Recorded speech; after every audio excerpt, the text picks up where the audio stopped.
a man stood face to face with the fearsome level 67 wingless dragon, Seviyumis. As the dragon began charging up its powerful attack, an old warrior nearby doubted his ability to block it this time.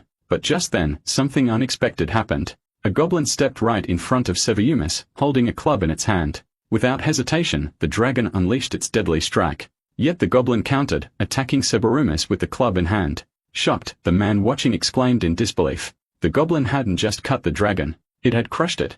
Seviyumis was killed with a single strike. The man wondered if this goblin was actually a summoned creature. The old warrior pointed toward a hilltop. Everyone turned their eyes to the hill, spotting someone standing there. The group began murmuring, convinced that the figure had summoned the goblin. But before this happened, let's go back where it all began. The scene then shifted to our MC Kim, working hard at a construction site, lost in thought. He reflected on his identity, a goblin, a creature considered weak, meant only for low-level dungeons. No matter how much experience a goblin gained, it remained a goblin. While humans could win the lottery and become rich overnight, goblins stayed stuck in place. Nearby, two workers were having a conversation. One mentioned Mr. CHA who had been skipping work. The other added that Mr. CHA was deeply into a game called Heaven's Door and had supposedly gained a hidden class. Hearing this, the first man remarked that getting a hidden class was like striking gold. He was about to earn a fortune. Their words echoed in Kim's mind. Heaven's Door, the trending full-dive VR game, felt more real than reality.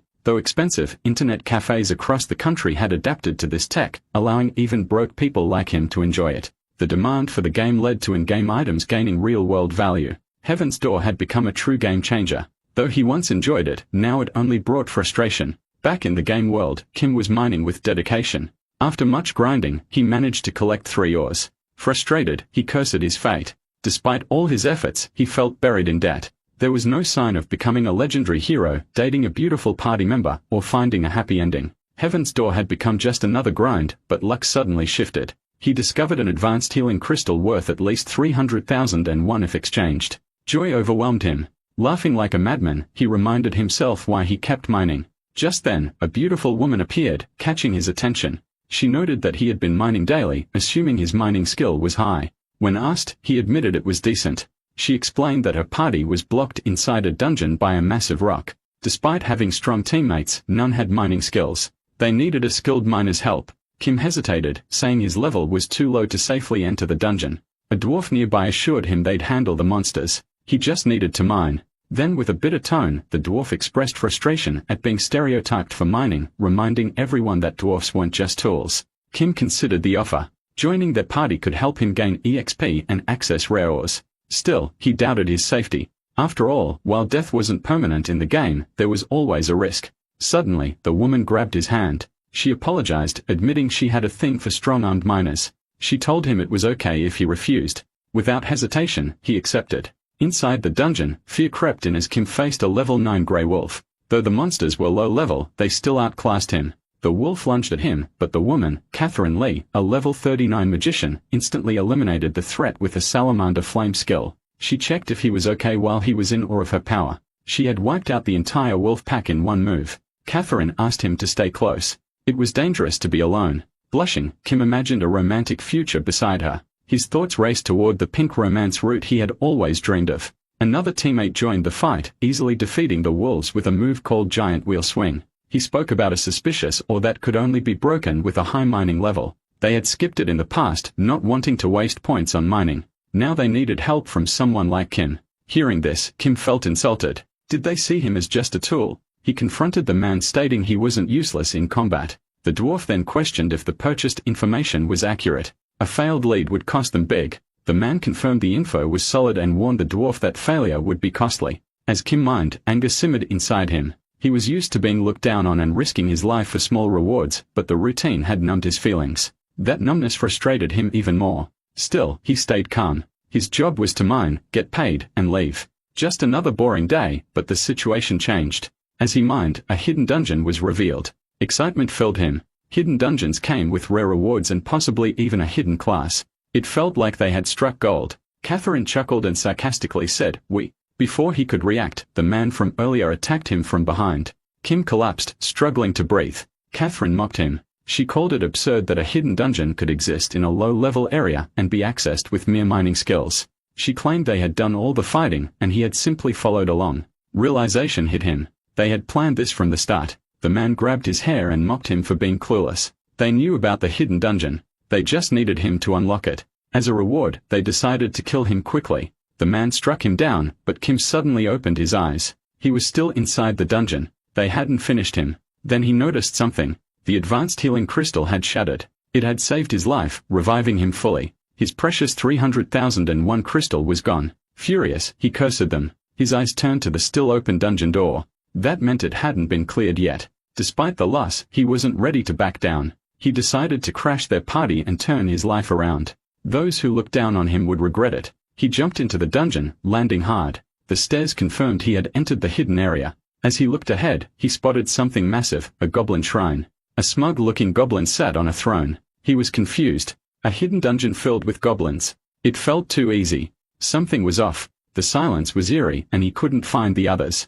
Suddenly, his foot bumped into a body. Looking down, he was stunned. The dwarf from earlier lay unconscious on the ground. The system asked Kim if he could use a revive skill. He replied there was no such skill. It seemed like he was deliberately avoiding pressing the revive button just to not miss the hidden dungeon. His greed was evident. Then the system gave him a warning stating that this was a high-difficulty dungeon far beyond his current level and urged him to exit immediately. Surprised by the message, he turned around after hearing someone scream. The man who had previously killed him was now caught by a monster, Catherine Lee, crushed beneath that creature's foot. This terrifying monster was called Geiger and had a level of 80. Seeing it left Kim in shock. A level 80 monster was no joke. The monster then devoured the man it was holding, leaving Kim stunned. He realized that the worst-case scenario was unfolding. Many games had aimed for realism before, but Heaven's Door went a step further by including the sense of touch along with the pain that came with it.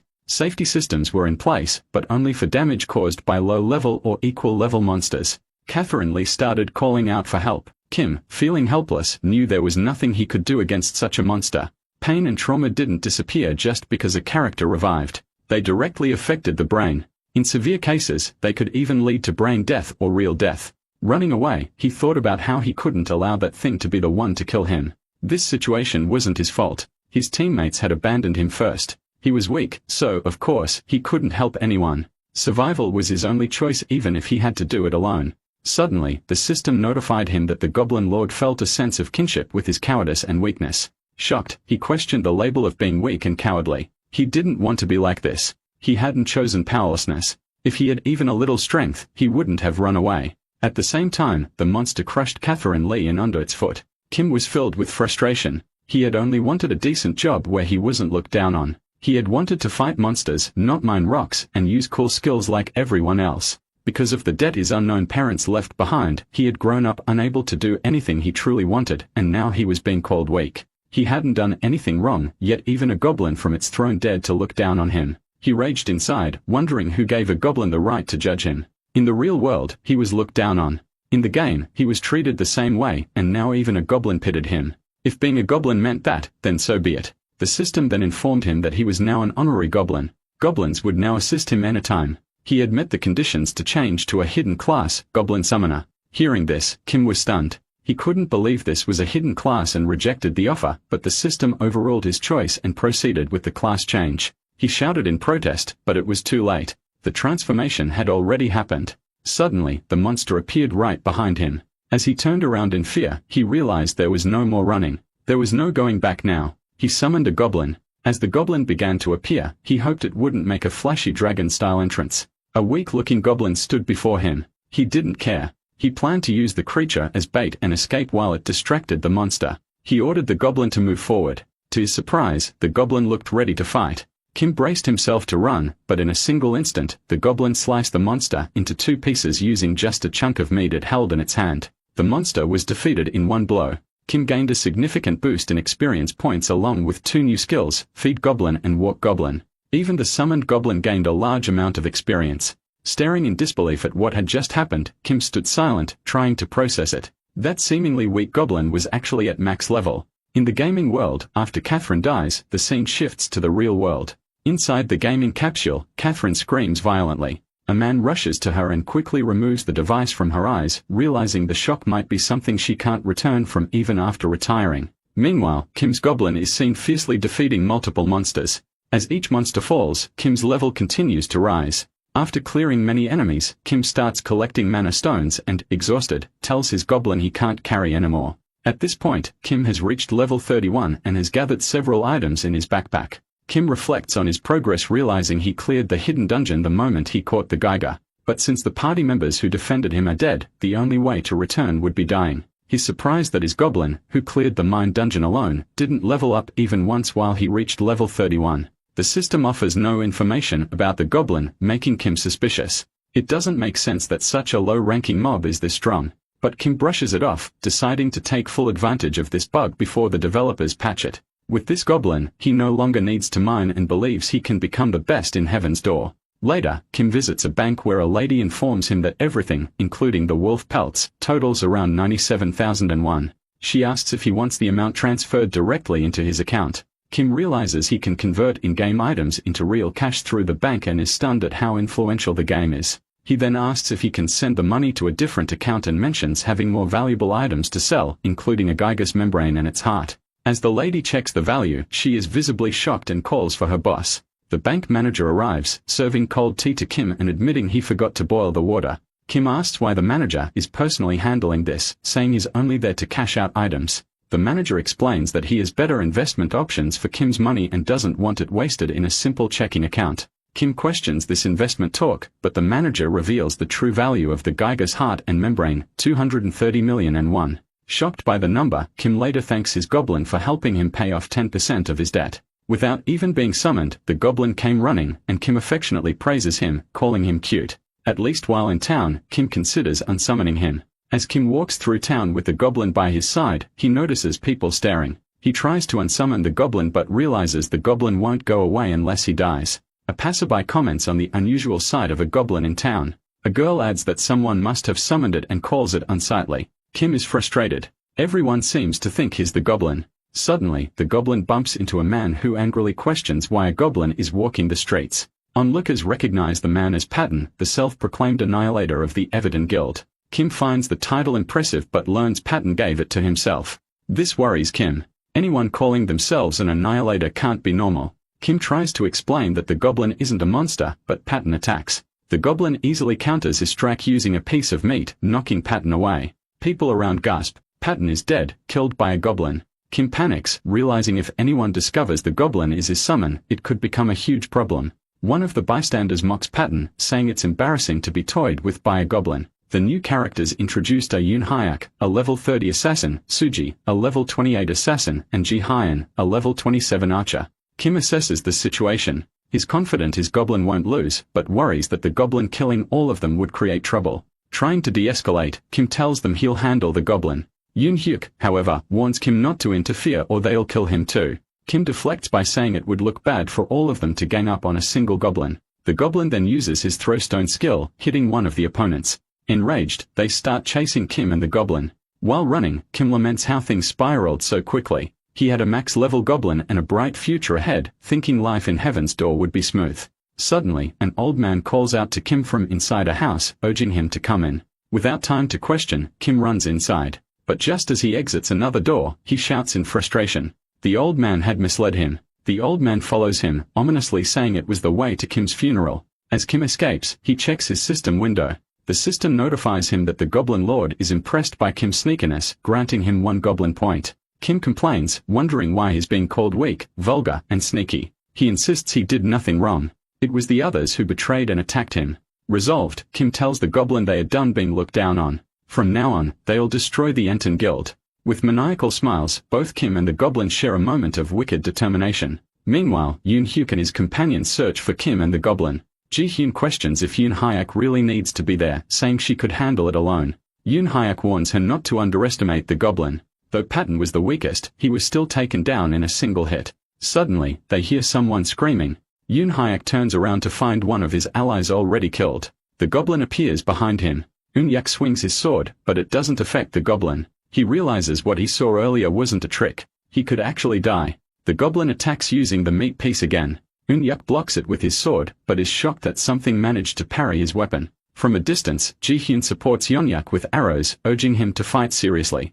Eun-yak wonders how a low-ranking monster could inflict such immense damage. Convinced someone must be manipulating things, he activates his extreme evil form. Ji-hyun is alarmed, questioning why he's using such a powerful skill against just one goblin. Yoon-hya calmly responds that the skill might as well be passive now. Holding his dagger in reverse grip, he prepares for combat. Ji-hyun agrees to end the fight quickly before anyone sees them, activating her Gale Arrow skill. The system reports that Gale Arrows has removed all movement speed debuffs within its area.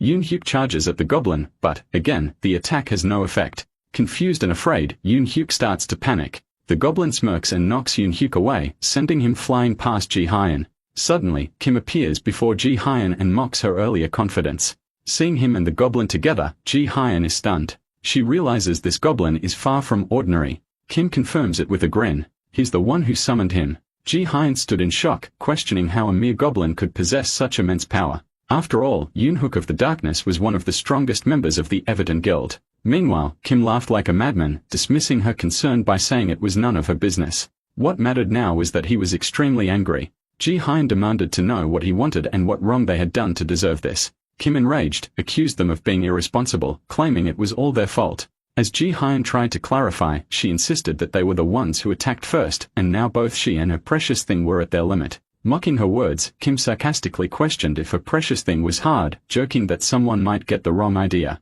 He then ordered the goblin to silence her. Just then, voices from below rose in surprise. A few people had arrived and recognized them, realizing they were the same group from earlier. Kim noticed the gathering crowd and grew anxious, thinking that people had already shown up. Turning to the goblin, he decided it was time to wrap things up and escape. The goblin immediately covered Ji-hyun's mouth. From below, the onlookers jumped to conclusions, believing the goblin had annihilated the Everton Guild and was now about to violate the last surviving woman. Panic set in as they feared they could be next.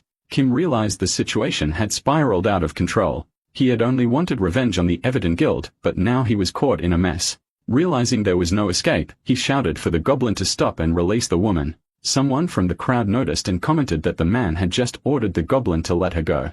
Another pointed out that he was wearing beginner gear yet dared to stand against a monster even the Everton Guild couldn't defeat.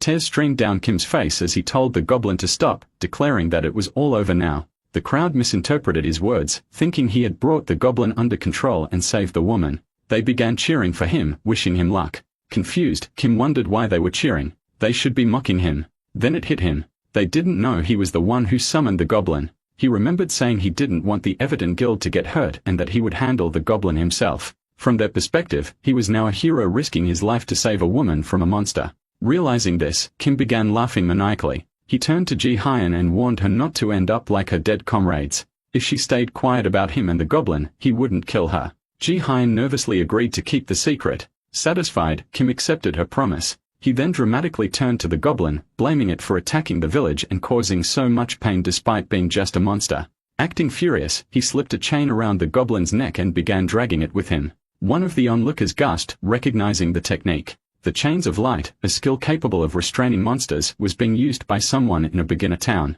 The goblin appeared completely helpless as Kim dragged it around. Kim knew the truth. This was simply his skill that allowed him to take the goblin on walks.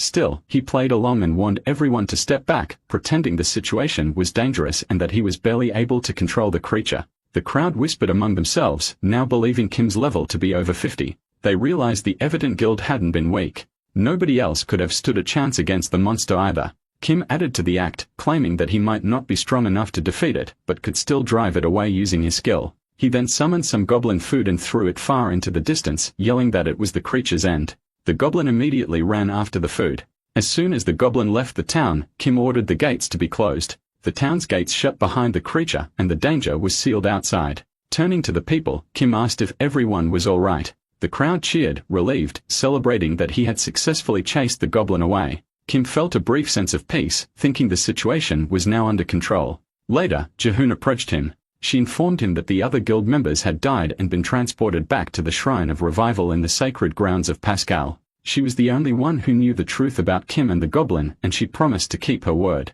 Kim looked at her and saw potential. He thought she could be useful. He reminded her that within Pascal, one had infinite HP, making them safe from monsters and other players. That's why it was called the Sacred Grounds. Then in a low and threatening tone, he warned her to keep the promise or face death. Ji-hyun, now visibly shaken, nodded nervously. Later, Kim was seen lying comfortably on a bed, proud of himself for ending up in such a nice room after pretending to do a good deed. He reflected that although it hadn't been part of the plan, he was still proud of the outcome. His thoughts wandered to the past when he had no power. If he had it back then, maybe he could have saved her. Suddenly, he remembered the goblin point he had earned from the Goblin Lord. He had chosen this class because he felt a connection to goblins, and now the system rewarded him for being cunning. Opening the skill shop, he noticed that all advanced skills were locked, leaving him with only one choice. He wondered what the rally skill did. The system activated the goblin skill rally, and the goblin appeared instantly. Both Kim and the goblin were thrilled. Kim realized it was a summon recall skill.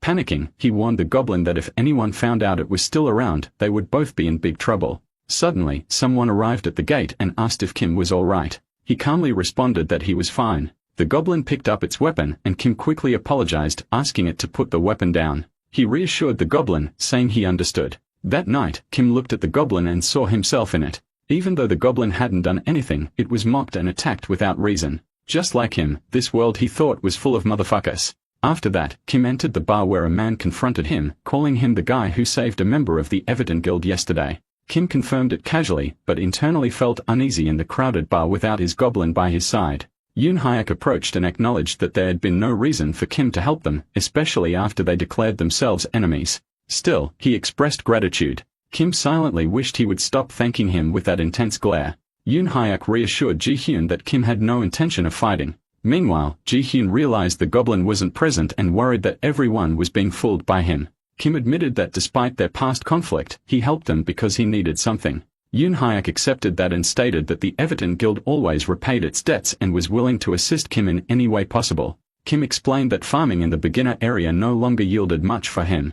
Now that he was over level 30, he wanted to move to the next zone and asked if they knew how to get there. Anyuk mentioned Furendel and referred Kim to someone who knew the path. An older man stepped forward claiming to be familiar with the route. Kim grabbed his hand, prompting the old man to apologize. Then he acknowledged that Kim must be very strong for handling that goblin alone, possibly even stronger than them. This caused Patton, the Annihilator, to flare up with anger. Kim thought to himself that wasn't true and admitted that if Patton had attacked him yesterday, he would have died in a single hit. The old man began explaining that the beginner area, known as Lev, had 5 regular dungeons: the Grass Zone, the Mine Dungeon, the Dark Forest Zone, and others. These were open field dungeons that could be entered at any time. However, to leave Lev, one had to clear a raid dungeon. Kim confirmed whether that meant defeating a raid dungeon boss. The old man clarified that raid dungeons, unlike open field ones, had gates that opened and closed at specific times. They came with limits on attempts and time and served as the final challenge of the area, meant to be attempted only after enough leveling.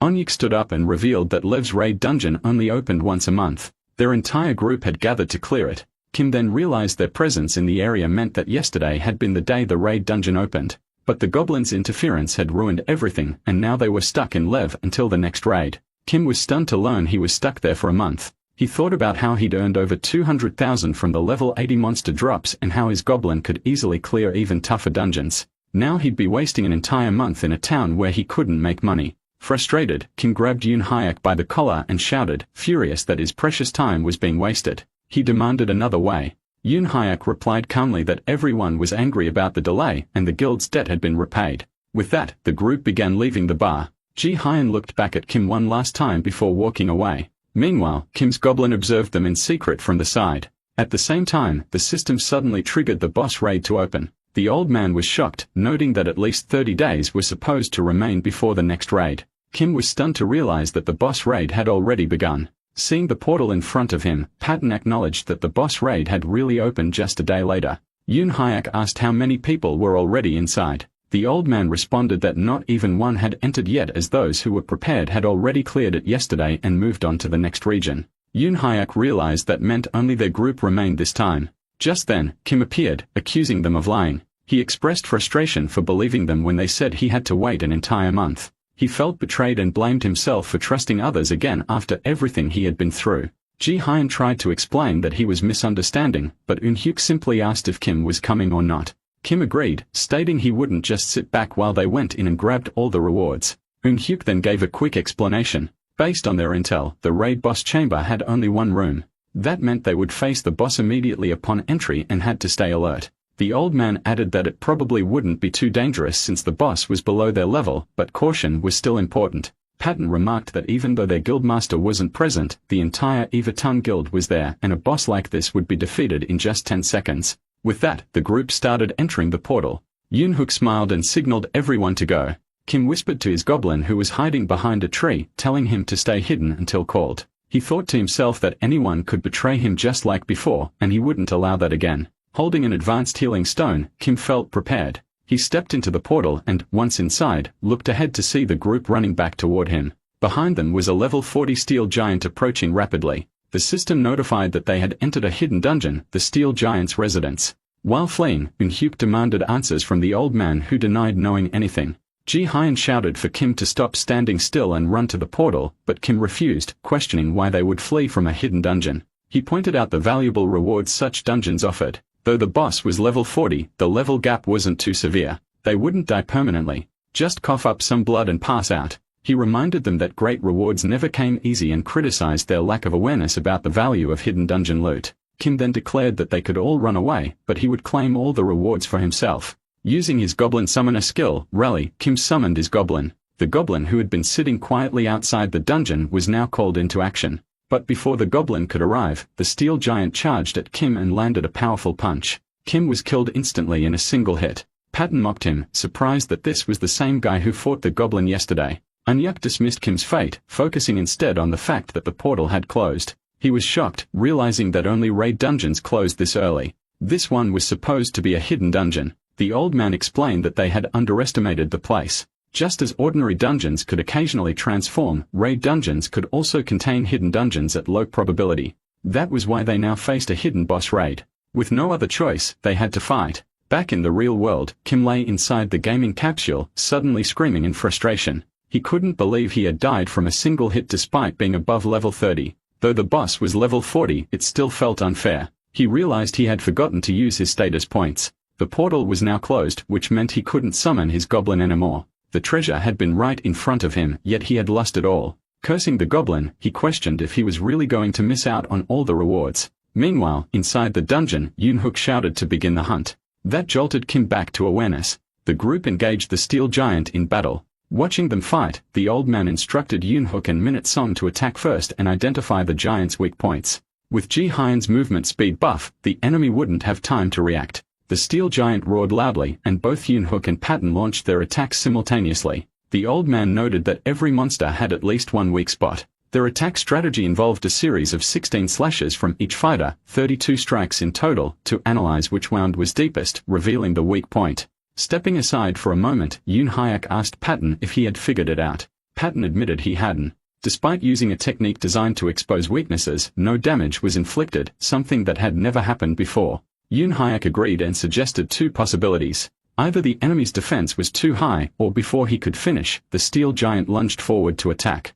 Dodging swiftly, Yoon-hyuk activated his unrivaled sword skill and confirmed that smaller attacks wouldn't work. The enemy possessed a skill called Hatred for the Weak. Patton acknowledged that only Yoon-hyuk could inflict real damage against a level 40 boss, but the old man disagreed, claiming Yoon-hyuk wasn't the strongest. There was someone else whose ultimate skill could outperform his depending on the situation. Ji-hyun then used her ultimate Deathbringer arrow skill, thinking that if others discovered she had it, they'd demand she become the guild master. Patton shouted back that he didn't know what the skill required, but he could buy her as much time as needed. Activating his War City skill, he prepared to face the enemy head-on. The steel giant advanced toward Patton, aiming to strike. Kim, lying on the ground, thought Patton was an idiot for drawing the monster's aggro instead of escaping. The steel giant launched its attack, but Patton blocked it and laughed, declaring it was nothing and that he had expected more power. The old man warned Patton not to drop his guard, emphasizing that their plan couldn't afford any mistakes. He then activated his pain-sharing skill. Kim Sol observed them all, amazed. Despite being low level and not having hidden classes, they fought fiercely. Eunhyuk explained that while the warriors kept the monster distracted, the assassin team would weaken its defenses using their passive skills. Watching the coordination, Kim was stunned by their strength. He realized this was what a real guild looked like. If they managed to defeat the boss while he remained dead, he wouldn't gain any experience or rewards. As the steel giant faced Patton, it suddenly looked in a different direction. Patton was startled and questioned why the boss wasn't focusing on him. The steel giant plunged its hand into the ground. At that moment, Kim revived, stood up laughing, and declared he couldn't let these losers handle things alone. Claiming to be the highest level player, he decided to step in as the protagonist, making a late entrance. The system then announced that the steel giant had selected Kim as its target and had used its wide-range skill, surface pulverization. The attack instantly killed several members of the team. Witnessing the destruction, Kim panicked, questioning why he had chosen to revive at that exact moment. Seeing his comrades in such a state, Patton was filled with rage. He couldn't tolerate anyone hurting his allies, but the old man quickly warned him not to let his guard down. Ignoring the warning, Patton charged forward and unleashed his Geiger-slash-skill on the steel giant. However, the monster effortlessly struck Patton, sending him flying. Due to the pain distribution skill, the old man also took damage from the attack. As a result, both Patton and the old man were killed on the spot. Kim watched in shock, panicking. He insisted it wasn't his fault, and all he did was revive himself. Yoon Hyuk, still alive, analyzed the situation. Monsters typically prioritize healers and ranged damage dealers over tanks, but Patton had used the War Cry Taunt skill to draw its attention. The unexpected revival of a player reset the monster's aggro, and the assassins were instantly killed before they could react. Even the tanks hadn't been able to withstand it. Ji Hyun, readying her one-shot, one-kill bow skill, asked Yoon Hyuk if she should attack. Her HP remained at 46%, but Yoon Hyuk instructed her to stay calm. Attacking now would ruin the entire plan. He realized that the assassin passive skills hadn't fully stacked yet, making it impossible to kill the monster in a single strike. Moving forward, Yoon Hyuk told Ji Hyun that he would draw the aggro. He warned her not to cancel her skill under any circumstance. Without her one-shot attack, they had no hope of winning. Kim approached Ji Hyun asking if there was anything he could do to help, but she dismissed him, stating that without his goblin, he was useless. In her mind, she saw him as nothing but a nuisance. Hearing her response, Kim grew furious. He couldn't understand why she looked down on him just because he didn't have his goblin. He blamed the others for preventing him from summoning it. Despite their weakness, they treated him like a burden. Angry and bitter, he decided to let them struggle and die without his help. The system announced that the steel giant had chosen Ji Hyun as its next target. As Yoon Hyuk had suspected, the monster was prioritizing archers and ranged damage dealers. Yoon Hyuk stepped forward, drawing the monster's attention. He declared himself as the real opponent and launched his twin blade rave skill at the steel giant, but the attack had no effect. He continued with another twin blade rave and then again for a third time, each strike more forceful than the last. His goal was to deal enough damage to draw aggro. Only after 3 full power attacks did the steel giant finally consider him a threat. The system confirmed that the steel giant had selected Yoon Hyuk as its new target. He thought to himself that although the weak point severance skill had only 3 stacks, his last attack should have made up for it. Now all that remained was to buy Ji Hyun some time. Facing the monster, Yoon Hyuk claimed the next 3 seconds as his own. He activated the quick evade skill, which allowed him to dodge all physical attacks for 3 seconds, but then the system alerted him that his MP was insufficient. Shocked, Yoon Hyuk froze. The steel giant took the opportunity and struck him down in a single hit. His body was thrown across the battlefield, landing right at Kim's feet. Kim screamed in frustration, furious at how confidently the others had acted only to end up like this. He regretted reviving himself and believed he should have stayed down. Ji Hyun snapped back, accusing him of ruining everything by reviving at the worst possible moment. She shouted that she wasn't helpless just because she was charging her bow. Kim grew more enraged, questioning whether they seriously could have killed the monster if he hadn't revived. Ji Hyun confirmed that they absolutely could have done it if she had just 10 more seconds. In a fit of anger, Kim declared he would rather see everyone die than let them take the reward without him. Suddenly, the steel giant let out a deafening roar, startling both Kim and Ji Hyun. The system then announced that the monster had selected Ji Hyun as its next target. Ji Hyun, still charging her bow, stated that now wasn't the time to argue. Although her skill wasn't fully charged yet, it was her only chance to attack. She demanded to know what Kim was doing. With a twisted smile, Kim asked if she was unable to move while charging. As he stepped closer, she warned him not to approach. But Kim picked her up and started running with her on his shoulders. He reminded her she only needed 10 more seconds. Ji Hyun, shocked by his speed, compared it to Yoon Hyuk's. Kim had invested all his stat points into agility. Even assassins wouldn't put every point into speed, but he did. Despite not being an assassin, his movement speed matched one. He realized that their argument earlier gave him a goblin point. Confused and annoyed, he suspected the Goblin Lord was mocking him as goblin points only triggered during subhuman behavior. Ji Hyun finally announced her skill was ready. Kim told her to fire. She warned him not to rush her. Aiming while moving at such speed was difficult. If she missed, everything would be over. Kim replied that she owed him for the blood he lost and the greater healing stone he had used. He began circling the steel giant, preventing it from landing a direct attack. As the monster turned, Ji-hyun moved into position behind it, preparing her one-shot, one-kill bow skill. Just then, the system alerted that the steel giant had activated its AoE skill, World Demolisher. Kim realized the hidden boss had been saving a deadly skill. The attack covered all directions. Ji-hyun, now at just 1% HP, and Kim with only 100 GP due to his earlier revival, would both be instantly killed if hit.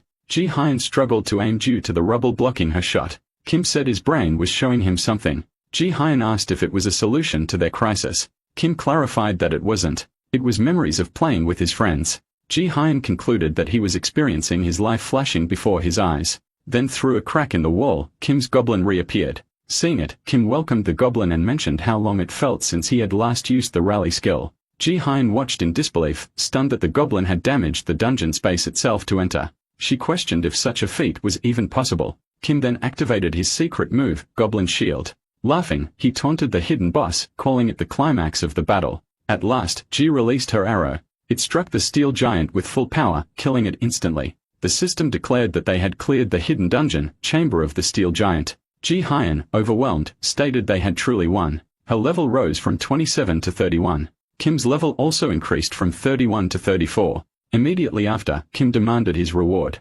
After the raid was cleared, all the fallen characters were revived. Un immediately asked if everyone was safe. Patton confirmed they were, although he could still taste blood in his mouth. He admitted they were lucky it ended when it did. If the boss's level had been any higher, they would have been in serious danger. Even the old man came back to life. Un-yuk then asked for an explanation of what had happened. At that moment, Kim warned everyone not to come any closer. The system notified Ji-hyun that she had not met the condition for the hidden class. She was shocked, realizing that clearing the hidden dungeon wasn't enough to qualify. Kim reflected on it. Just like how they had gained the Goblin Lord's favor to fulfill their own class advancement conditions, it seemed that hidden classes also required special conditions to be met inside hidden dungeons. Advancing didn't necessarily require defeating the boss. It just depended on fulfilling those specific conditions. It made more sense to obtain the hidden class first and then defeat the boss. Kim was curious about what class Ji-hyun could have received, but decided it wasn't the time to dwell on it. His focus now was on the dropped reward. Frustrated, Kim muttered that it just had to happen now. Ji-hyun interrupted him, saying that even though the final blow came from the two of them, everyone had contributed to the fight. She insisted the reward should be shared after consulting the team. Kim stubbornly refused. Hyun informed Un-hyuk that Kim had been acting like this ever since the battle ended. Un-hyuk sarcastically asked if Kim was Gollum. He then calmly told Kim that although they had received his help twice, the boss of the raid was now officially cleared. They had already achieved their goal and didn't intend to fight over any unexpected reward. The old man beside Un-hyuk whispered that they shouldn't have started this in the first place. Kim snapped, accusing him of betraying him not once, but twice. Un-hyuk reminded Kim that they could easily take him down if they wanted to. He had no intention of using force, but questioned Kim about the bow, which was clearly a unique item. He pointed out that Kim wasn't even an archer and sarcastically asked if he planned to use the bow to start a fire. Kim knew the truth. Unique items couldn't be sold and they couldn't be used unless one belonged to a specific class. Even so, Kim insisted he wanted the bow. He complained that everyone else seemed to have won, so why shouldn't he? Un-hyuk told him to stop being greedy and hand the bow over to Ji-hyun. With a creepy smile, Kim agreed to give up the weapon, but only in exchange for something. Un-hyuk asked what he wanted. Kim stood up and explained that since the item was untradeable, it was essentially priceless. If he were to claim it, others would be at a loss, so they would need to buy it from him. The old man realized Kim had probably stayed conscious after the battle just so he could sell the item later. Kim's smile disturbed Un-hyuk, who thought he looked just like the goblin from before. Meanwhile, the goblin was watching everything quietly from the shadows. Eventually, Ji-hyun took the bow and commented on its weight. Kim thanked Un-hyuk for the trade. Un-hyuk remarked that Kim really had a talent for being hated and asked where he planned to go next. Kim replied that it was obvious, anywhere that didn't have them in it. With that, Un-hyuk and his team walked away. As they left, Ji-hyun turned back and gave Kim a small smile. And with that, the Everton Guild and Kim officially cleared the hidden boss raid. Kim couldn't help but think about the loss of the unique bow. Though it stung, he reminded himself that he couldn't use it anyway. He had received something even more useful in return. What truly excited him was the real jackpot, an item overlooked by everyone too focused on the unique weapon. Just a while ago, he was only a mining player. Those idiots had failed to recognize the actual value of what he had claimed. For Kim, the unique weapon meant nothing. The real treasure lay elsewhere, and in his mind, they were the ones who betrayed him first. The scene then shifted to Farandal, where Kim spotted a crowd of high-level players. He noticed one player wearing gear he had never seen before and wondered how much they earned from grinding. The scent of money lingered in the air. But before anything else, Kim knew he needed to upgrade his equipment. Even if repaying his debts was important, it could wait. He remembered how shocked he was to die in one hit from a monster 9 levels below him, even if it was a hidden boss. To be fair, he was still wearing armor from when he was only level 3. Suddenly, the goblin beside him warned him to look back. Kim responded with a threat, telling him not to cause trouble in the village. But as he turned around, he was stunned. A massive boss-level monster stood before him. The sight shocked him. Why would such a monster be here? Sitting atop the monster was a girl. She found it interesting to see someone with a goblin summon, wondering if it belonged to Kim. Her name was Irene, a summoner at level 76. Kim was taken aback. There was someone riding this monster, making it clear it was a summon too. Irene assured him there was no need to worry. Michelle, the monster, remained docile inside the village. Kim quickly realized how strong Irene was. He didn't need to fight her to know that most guilds, even Everden, stood no chance against her. Irene then addressed him warmly, asking for his name. Kim gave it, but she clarified she meant the child beside him, the goblin. She had heard Kim call it that and asked if he hadn't named it yet. Kim dismissed the idea. He saw no point in naming a summon monster and found it absurd that she would call it cute. Irene gently warned him that one-sided relationships were bound to be unstable. She pointed out how the goblin had already taken an aggressive stance to protect a master who hadn't even given him a name. With a cryptic farewell, she expressed hope that Kim wouldn't remain so dull the next time they met. She rode off with her summon, leaving Kim to grumble. He sarcastically thanked her for the advice, insisting he didn't need it. In his mind, he and the goblin had no problems. They marched off together. Later, a man pointed out that Kim's equipment was literal trash. At this point, wearing actual garbage would have been better. Kim admitted that's why he had come, to buy better gear. The man mocked him, saying it might be too good for trash like Kim. Kim found a chest plate and decided it would work. He calculated the cost, 350 gold, roughly $40 in real money. Even with a max level summon, if Kim died, it would be over. That's why he needed at least minimal defense stats. After selling the armor, the man complimented Kim's choice, sarcastically suggesting he use it well since it was made with high-quality steel meant for idiots like him. Kim put on the armor but found himself unable to move. The man quipped that people like him were better off not moving at all. Kim regretted his decision. He had invested all his points into agility to deal with the steel giant and now had no balance. He had to sell it back. The man laughed and offered to buy the sturdy chest plate back for just 30 gold. Kim was furious. He had just bought it for 350 and now he was getting scammed by an NPC. Suddenly, an exclamation mark appeared above the man's head. Kim asked about it, confused. The man looked around, seemingly unable to see it himself. He then declared that his hammer was missing. Without it, he couldn't forge anything. Kim pointed out that he had plenty of other hammers, but the man insisted this one was different. He believed it was lost in the underground waterway dungeon near the village entrance. He ordered Kim to go find it. The system then issued Kim a quest to find Humphrey's smelting hammer. The reward was the ability to process materials into armor. Kim realized the quest's value. It explained why the hidden boss materials were so expensive. If he could process them into equipment, it would all make sense. With a slight smile, Kim repeated the dungeon's name, the underground waterway. The system confirmed the quest was accepted. Kim grinned. He didn't have to worry about anyone else. Party members would only slow him down. He figured he could clear such an easy dungeon in under 30 minutes. But just as he stood there, the man shouted again, ordering him to get moving. The system gave one final warning. The quest would fail if Humphrey died.